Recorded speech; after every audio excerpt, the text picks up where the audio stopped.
आपने बात को थोड़ा सा घुमा दिया सियासी तौर पे, तो आपका किसी भी वास्ता पड़ा ऐसा आशिकी के हवाले से? शुरू में कोई स्कैंडल ऐसा बना आपका? कोई स्कैंडल? मैंने लव मैरिज की है। अच्छा, यही स्कैंडल होता है कि लव मैरिज कर ली, कामयाब स्कैंडल बना मेरा। हम्म। अच्छा, आप नॉर्मल रूटीन में जब चलते हैं, ज़िंदगी गुजार रहे हैं, तो आप क्या महसूस करते हैं कि आप क्या फारिग वक्त मिलता है तो क्या काम करने को ज़्यादा तरजीह देते हैं?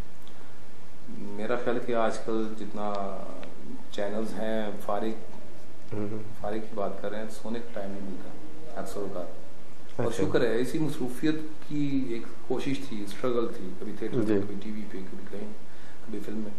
तो ये आज अल्लाह ताला ने उस मुकाम पर हमें जो है वो करम फरमाया हमारे ऊपर। तो खुशी होती है कि यार चले हम भी मेहनत कर रहे हैं। तो हमसे जो बड़े स्टार्स हैं वो हमसे भी ज़्यादा बिजी होंगे, जाहिर बात है। सही। इस चीज़ का एहसास होता है और शुक्र जितना भी करें रब का काम है। अच्छा, सियासत से कोई लगाव है आपका?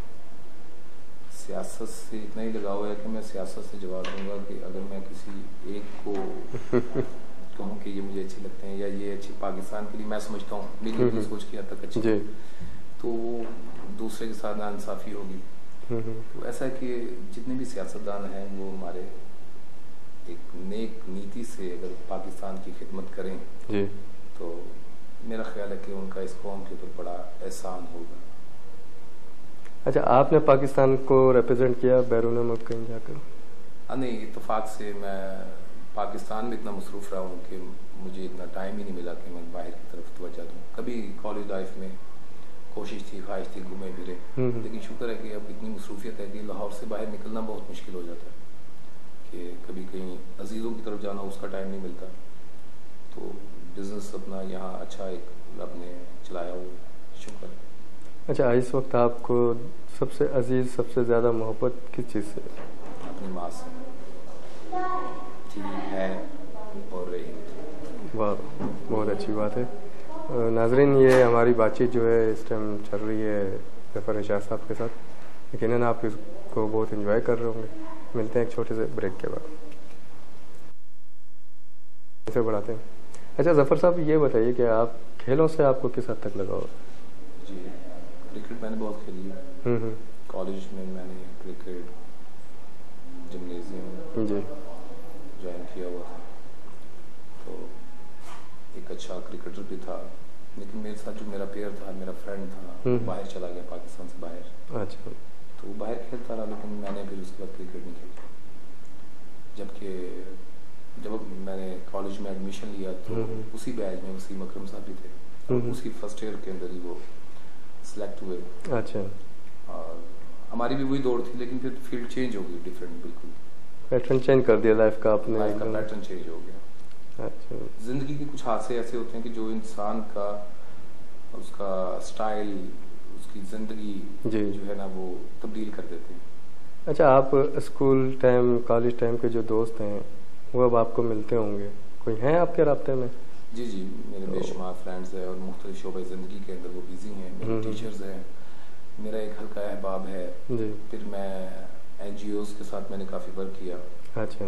तो मुख्तलिफ सेमिनार्स मुनक़िद किए, यूथ असम्बली का काम किया, अरशद अवैसी साहब, अकमल अवैसी साहब के साथ मैंने काफ़ी जो है उसमें एंटी नारकोटिक्स के मौजू पर काम किया मैंने। अच्छा। अच्छा, पुराने जो दोस्त यार हैं उनके साथ जब आप संगत से मिलते हैं तो आप पुरानी बातें करते हैं, वही पुरानी अंदाज के साथ मिलते हैं, या कुछ ज़िंदगी में फ़र्क महसूस करते हैं? वो जो पुरानी संगत है या सहेली हैं या दोस्त हैं, वो एक गॉड गिफ्ट है जी। जब हम उनसे मिलते हैं तो हमारा बचपना जो है वो फिर हमें याद आता है, फिर हम ताज़ा हो जाते हैं, फिर जीने की एक जो है वो ख्वाहिश पैदा होती है कि यार हमारे दोस्त हैं और अल्लाह ताला उन सब दोस्तों को सलामत रखे, सेहत तंदुरुस्ती अता फरमाए। ये गॉड गिफ्ट है, इनकी कदर करनी चाहिए। अच्छा, शोबिज़ में मज़ीद इतनी बुलंदियां हैं कि बंदा सोचता ही रहता है और कि मैं ये भी अचीव कर लूँ, ये भी अचीव कर लूँ। तो अब आपका क्या टारगेट है शोबिज़ के हवाले से कि क्या आप कहाँ तक जाना चाहते हैं? मेरा टारगेट यही है कि अल्लाह ताला मुझे किसी का मोहताज ना करे, और मैं जितना भी काम करूं तो वो एक नेक नीति से, एक जज्बे से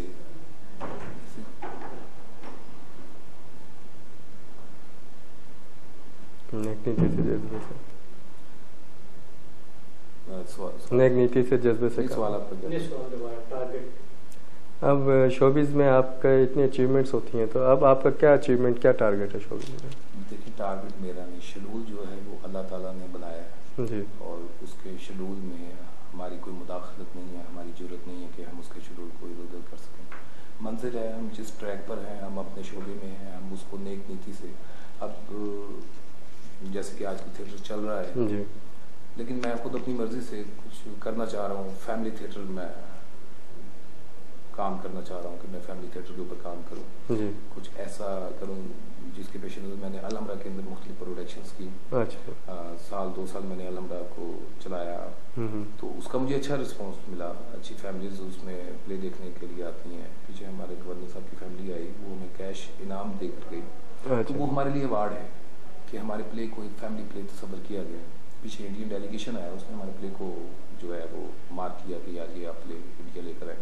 कुदरती है कि मैं लाहौर से निकल नहीं सकता, कुछ जिम्मेदारियाँ, कोई मसरूफियत, सिस्टम ऐसा है कि। अच्छा, अब आपने यानी कि एक टारगेट जो बनाया हुआ है वो ये है कि एक आर्ट प्ले को जिंदा रखना है। नहीं, आर्ट प्ले को नहीं, commercial play, commercial comedian. Commercial comedy play जो है ना वो बहुत ज़रूरी है, लेकिन उसमें ये नहीं कि कमर्शियल कॉमेडी के साथ हम हर चीज़ पेश करें। एक लिमिट, हमारा मुल्क, हमारी जो रवायात हैं इस्लामी, हमें उसके अंदर रहकर अपनी पब्लिक को हंसाना है, तहजीब के अंदर रहकर हमें हंसाना है। और मैं ये कहूँगा पढ़े लिखे लोगों को थिएटर में आना चाहिए। टीवी पे तो माशाल्लाह काफ़ी पढ़े लिखे लोग नजर आ रहे हैं, और शुरू से ही हमारा शोबा टीवी का वो इस मामले में आगे रहा। हमारी फिल्म इंडस्ट्री में बहुत कमी है पढ़े लिखे लोगों की, हमारे थिएटर में भी जो है बहुत कमी है। ये 2008 चल रहा है, तो मेरा ख्याल है कि जैसे हमारे मिनिस्टर्स पर पाबंदी है कि वो कम से कम ग्रेजुएट हो, तो हमारे इस शोबे में भी फ़नून लतीफ़ा में या सकाफ़त में हमारा ये होना चाहिए कि कम से कम पढ़ने की कोशिश होनी चाहिए और तालीम को जो है वो आम किया जाए। तालीम हमारे पाकिस्तान के लिए बहुत ज़रूरी है। हमने इंटरनेशनल मार्केट का मुकाबला करना है, और अगर हम पढ़े लिखे नहीं तो क्या दिखाएंगे। मैंने ग्रेजुएशन की है या एडिशन जर्नलिज्म की है, तो मैं समझता हूँ कि कुछ भी नहीं किया। इंटरनेशनल लेवल के हिसाब से हमारी एजुकेशन नहीं है। ये बिल्कुल, तालीम तो बहुत ज़रूरी अहमियत है उसको। और ये एक बंदे की कोशिश नहीं है, हम सबको मिलकर अपनी अपनी जगह पर रहकर कि हम अपनी ज़िंदगी में एक इंसान को भी अगर पढ़ाने में कामयाब हो गए तो ये हमारी बहुत बड़ी फतह है, जहाद है ये हमारा। तो हमें इसके ऊपर काम करना चाहिए। कम से कम एक दरख्त ज़रूर लगाए, और एक स्टूडेंट ज़रूर जो है वो हमारे खर्चे पर, हमारी जिम्मेदारी पर पढ़ना चाहिए। नाज़रीन, ये ज़फ़र साहब की इतनी प्यारी बातें और इतना प्यारा मैसेज सुनकर आप लोग ज़रूर कुछ नसीहत लेंगे। हम इनके बहुत मशहूर हैं, इन्होंने धूम टीवी के लिए इतना वक्त दिया हमें, और हमारी दुआएं कि वो ये इसी तरह काम करते रहें। सर, बहुत बहुत शुक्रिया आपका कि आपने हमें टाइम दिया। इंशाल्लाह आपसे फिर मुलाकात होगी।